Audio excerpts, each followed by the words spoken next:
Hey guys, welcome back to the channel. और आपका स्वागत है हमारे इस नए वीकली एनालिसिस के वीडियो में। तो कैसे हैं आप लोग? चलो, अच्छे ही होंगे। तो आज हम लोग डिस्कस करेंगे बिटकॉइन और गोल्ड के वीकली एनालिसिस पर कि मार्केट मंडे से जब ओपन होगा तो मार्केट किस तरीके से मूवमेंट कर सकता है।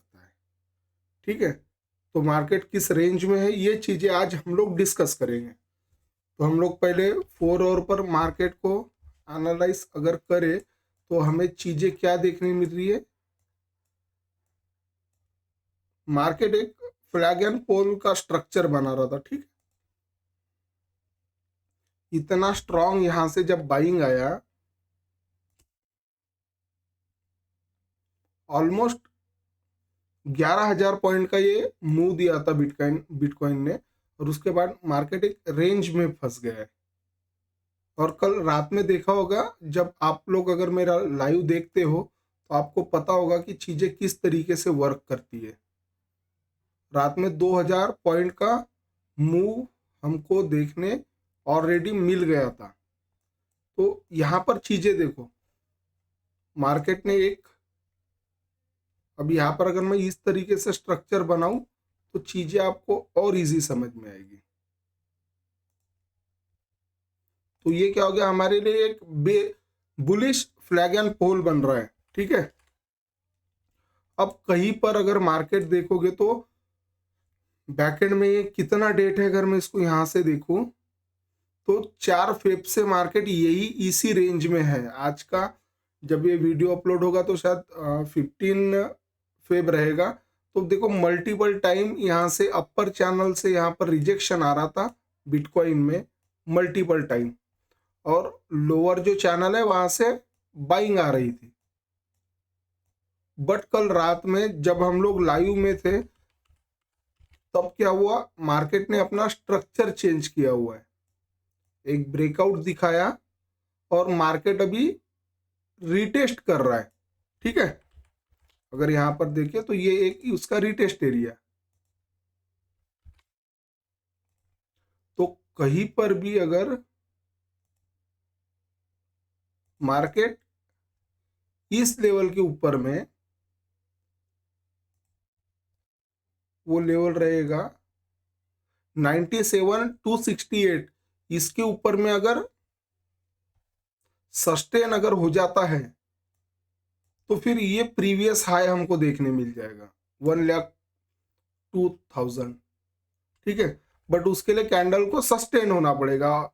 अगर सस्टेन नहीं हो पाई तो फिर ये नए बायर्स को एड ऑन करा के उनके स्टॉप लॉस हंट करेगी, क्योंकि कहीं ना कहीं जिसने बड़े टाइम फ्रेम पर मार्केट के ब्रेकआउट पर ट्रेड लिया है तो ये उनका 96,500 का जो लेवल है राउंड फिगर में, वो पकड़ के अगर हम लोग चले तो इस एरिया के आसपास में बहुत से लोगों के स्टॉप लॉसेस पड़े होंगे। अगर ये कैंडल सस्टेन नहीं होती तो क्या होगा, हमें समझ में आएगा कि मार्केट ने एक फेक ब्रेकआउट दिया और फिर वही ये मार्केट यहां से फिर दोबारा इस लोअर चैनल पर आ जाएगा। ये हमको 4 आवर के टाइम फ्रेम पर समझ में आ रहा है। अभी इसका हम वीकली कैंडल अगर वीकली चार्ट अगर हम लोग देखें तो वीक में क्या है, मार्केट इस रेंज में फंसा हुआ है।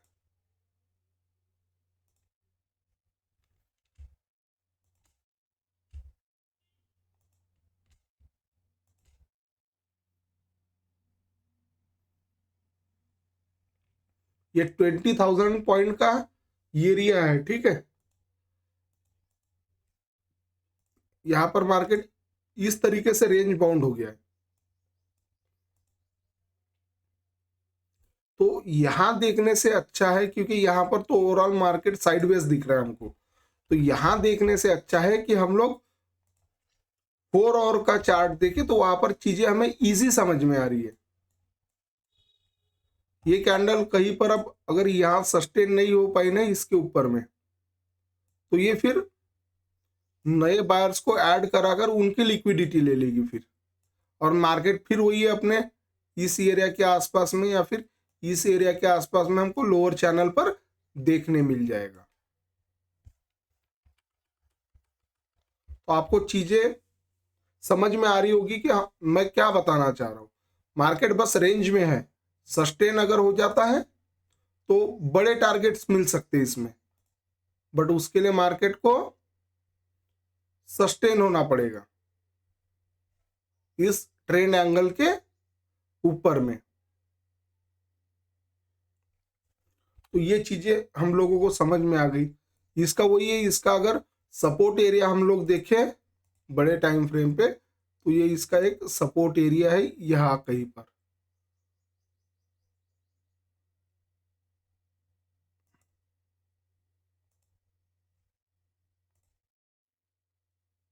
इसका सपोर्ट एरिया 96,879 है, बट 96,500 का इसका सपोर्ट लेवल है, ठीक है। 96,500 ये इसका सपोर्ट लेवल रहेगा। अगर सपोर्ट ब्रेक होता है तो फिर ये फिर दोबारा वही लोअर चैनल पर चला आएगा। तो ये चीजें बिटकॉइन में कंसेप्ट क्लियर हो गया कि ओवरऑल मार्केट क्या कर सकता है। और अगर यहां से कहीं ब्रेक अगर होता है तो फिर हमको सप्लाई एरिया 1 लाख का ये फर्स्ट हमारा टारगेट रह सकता है बड़े टाइम फ्रेम पर। और सेकंड टारगेट हमारा रहेगा जो मेजर इसका सप्लाई एरिया है। इसका मेजर सप्लाई एरिया कहां पर है? 1,02,000 के आसपास में इसका एक मेजर सप्लाई एरिया है। तो ब्रेकआउट और ब्रेकडाउन मैंने दोनों चीजें बता दिया कि ओवरऑल मार्केट का स्ट्रक्चर किस तरीके से बन सकता है। हम लोग थोड़ा अब गोल्ड को देख लेते हैं कि गोल्ड किस तरीके से रिएक्ट कर रहा है। गोल्ड तो ओवरऑल अगर देखें ना गोल्ड को, तो गोल्ड अच्छा खासा बुलिश है। देखो वीकली टाइम फ्रेम पर अगर गोल्ड को हम लोग देखें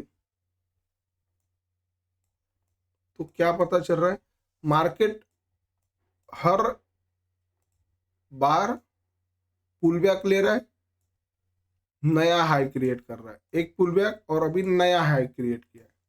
तो अगर यहां से भी अगर अब मार्केट ने एक नया हाई लगाकर यहां से रिजेक्शन तो लिया है, तो इसका पुल बैक हम लोग कहां तक पकड़ सकते हैं? अगर हम फीब रिट्रेसमेंट यूज करें, फीब को अगर यूज करें और इसका यहां से लेके यहां तक अगर हम लोग इसको मार्क करते तो हमको कौन सा एरिया मिलेगा? इस एरिया के आसपास में हमको इसका पुल बैक एरिया मिल सकता है यहां पर। और वो एरिया कौन सा रहेगा? 2733.7 सॉरी 2733.480, 2733.400 पकड़ लो या फिर 500। तो ये इसका रिटेस्ट एरिया रह सकता है, ठीक है। यहां से पुल बैक लेकर मार्केट में भी दूसरा हाई क्रिएट करेगा। और फीब रिट्रेसमेंट के हिसाब से अगर ब्रेक कर दिया तो फिर ये इसका सपोर्ट लेवल है 2570। फिर ये इसका मेजर सपोर्ट का काम करेगा ये एरिया।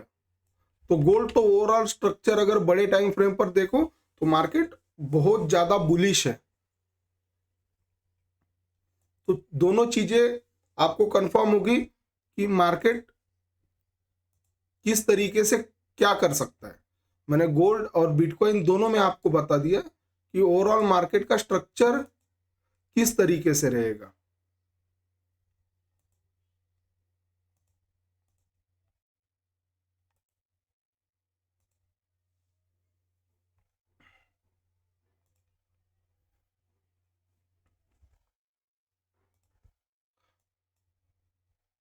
अब तो आज सैटरडे संडे रहने की वजह से मार्केट ओवरऑल अगर देखो तो पूरा ग्लोबल मार्केट बंद रहने की वजह से मार्केट में मोमेंटम नहीं आता है। ये जो इतना बड़ा सिंगल कैंडल में मूव जो हम लोगों को देखने मिला था, ये हम लोगों ने लाइव में बताया था। ये 2300 का जो ये एक मूव आया था ना बुलिश, तो ये हमको लाइव में देखने मिला था। तो ओवरऑल मार्केट एक साइडवेज रेंज में रह सकता है सैटरडे संडे रहने की वजह से, मूवमेंट नहीं मिलेगी, वॉल्यूम कम हो जाती है मार्केट में। ओके, तो आपको चीजें क्लियर हो गई होगी कि मार्केट का रिएक्शंस कैसा रहता है जो लोग बड़े टाइम फ्रेम पर ट्रेड करते हैं। तो होप यू गाइस कि आपको चीजें समझ आ रही होगी, और आपको अगर कोई प्रॉब्लम है, कोई चीजें है, तो मैं डेली लाइव आता हूँ। आप वहां पर मुझे ज्वाइन करके चीजें पूछ सकते हो। आपके जो जो चीजें आपको नहीं समझ में आ रही या लर्निंग में अगर प्रॉब्लम हो रही है, तो आप मुझे बेशक उस जगह पर आकर पूछ सकते हो। मैं डेली शाम में लाइव आता हूँ। चलो गाइस, तो आज के लिए इतना ही। अभी शाम में लाइव अगर आता हूँ तो प्लीज ज्वाइन करिएगा, और चैनल को अगर सब्सक्राइब नहीं करा तो डू सब्सक्राइब, और शेयर कर दीजिएगा चैनल को। Bye guys.